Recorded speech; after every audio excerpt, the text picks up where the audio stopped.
Welcome back to AOPB Roundup. I'm Ryan. I'm here with your Series Roundup, looking at the week's action before we get into the weekend's action. We got carry the one, 18 games going on this weekend. So it's going to be a chaotic weekend. We got two doubleheaders, both of them between West Virginia and Lexington. West Virginia and Lexington, by the way, just cannot get a game in. Rained out again last night. We're like 24% of the way through the season. We'd be a full quarter of the way through. 25% if they could just play some baseball. Right now, they've tried 9 games. Lexington has 4 wins. West Virginia has 2 wins. Lorraine has 3. So maybe they'll play this weekend. I don't know. We're counting on them playing 6, but we'll see if that works out. Anyway, yeah, they rained out last night, by the way. So they split their 3-game series, which was 2 games because no baseball, because happiness just isn't for us, apparently. Moving along to people who did play baseball, though. Everyone else managed to complete their series successfully last night. We'll get started looking at Lancaster, where we had a normal scoring game. Now, of course, it was in 7 innings.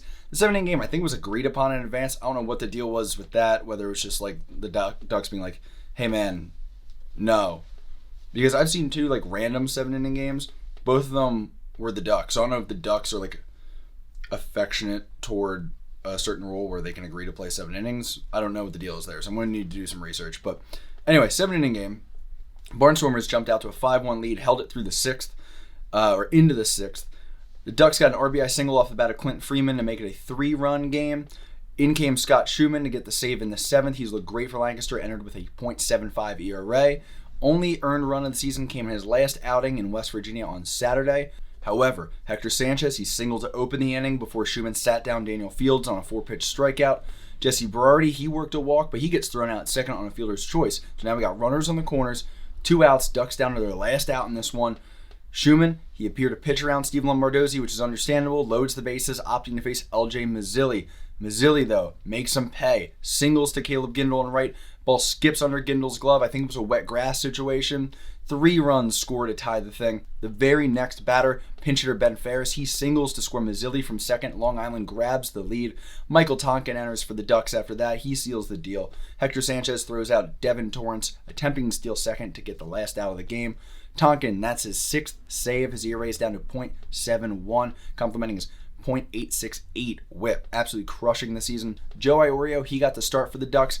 He struggled. 5 earned runs in 4 innings, which, I mean, realistically isn't that bad considering what's been going on at Clipper Mag, but not his best work, especially after he just won Ducks Pitcher of the Month, so something to think on.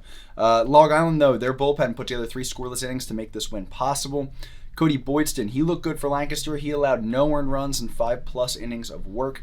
6 hits, no walks, 1 K, 1.04 ERA in his first 2 starts of his Atlantic League career. This was kind of a shared offensive effort across both lineups, so let's give the game ball actually to Cody Boydston. That 1.04 ERA over 8 2/3 of his first Atlantic League innings in Clipper Magazine Stadium is really impressive. So no easy task there. He gets the game ball just as a little, good job, man. Way to do the thing. Hope it keeps going well for you because I can't watch any more 4.5-hour games in Lancaster.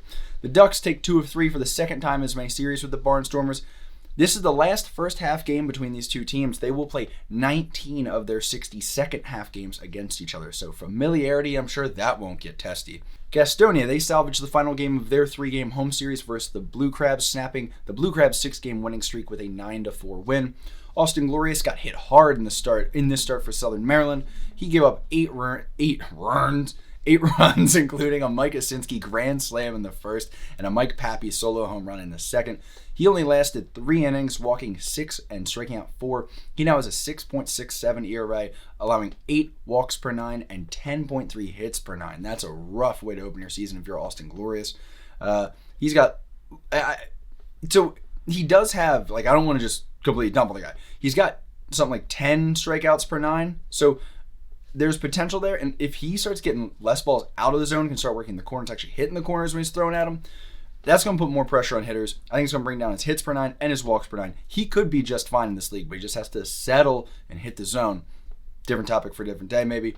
AJ Merkel, he goes 5+ innings, in allowing 4 runs on 9 hits, 1 walk and 4 Ks for Gastonia. That's not great, but it gets it done for his first professional win. Congratulations to AJ Merkel. Now, we're going to circle back to Mike Osinski here because he's worth discussing. He gets the game ball in this one. 2 for 4 with a grand slam and a double. He's played, get this, 9 games since signing with Gastonia. Earlier, June 10th, I think it was, cut by the Red Sox. He was in the minors for them. They said, hey, you're hitting sub 200, I think it was, so you can beat it. Kick rocks, kid. He goes, fine, all right. Who's going to let me play? He goes to Gastonia. What's he done since then? Dropped it. Slashing 343, 395, 829 with 5 home runs over those 9 games. Hits in 7 straight games. Home runs in 3 straight games. Just getting revenge. He's like, you don't want me here?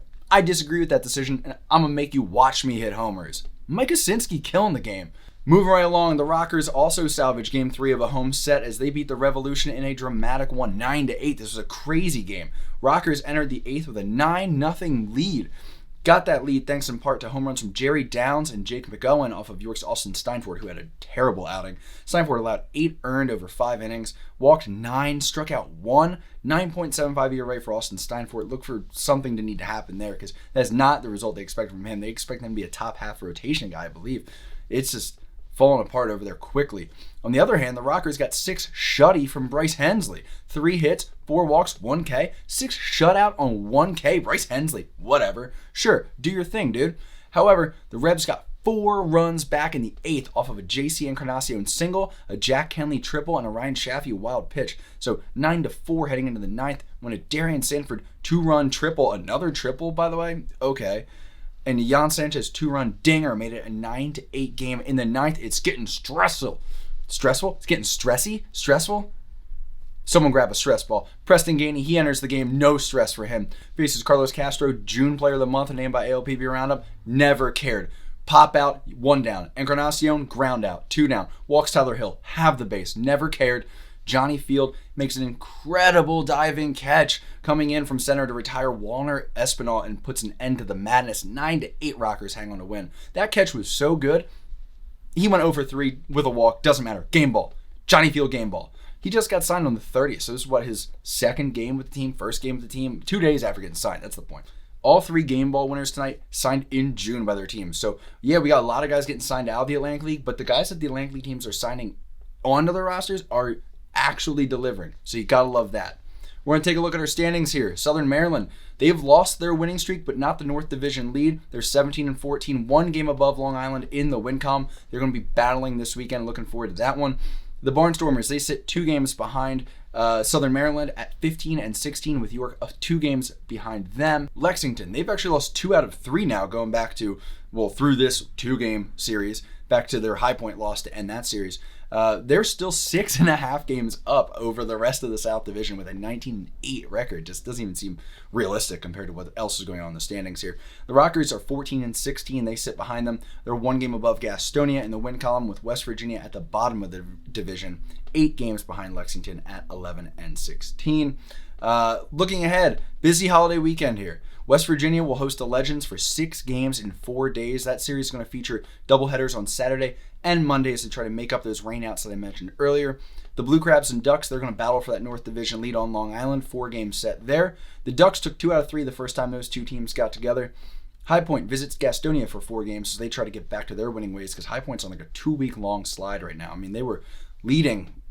They were leading the division. Now Lexington's 6.5 games up above them. So that's how High Point's last few weeks have been. The Barnstormers and Revolution renewed their rivalry in York for 4 games this weekend. Barnstormers have won 4 of the first 6 games between these 2. That'll do it for this series roundup. Try to roll through it fairly quickly. I've been doing some longer videos now, daily, double, daily roundups. So let's just, only 3 games to talk about because we got this busy weekend coming up. Enjoy yourself. Enjoy the holiday. Grill some stuff. Dads, throw on the jorts. Throw on the New Balances. Get it done on the grill. You know what it is. Go catch some baseball. See some things explode. I might be at a York game this weekend. I don't know. We'll see. I love fireworks. I can't say no. It's just I'm 5 years old. It's, boom. I love it. And America. So, have a day. Have a weekend. Enjoy yourselves. I broke something. Watch some baseball. Thanks for coming out. We're good. We're excited. I got a 5-day weekend. I'm excited. So, humble brag. Okay, bye.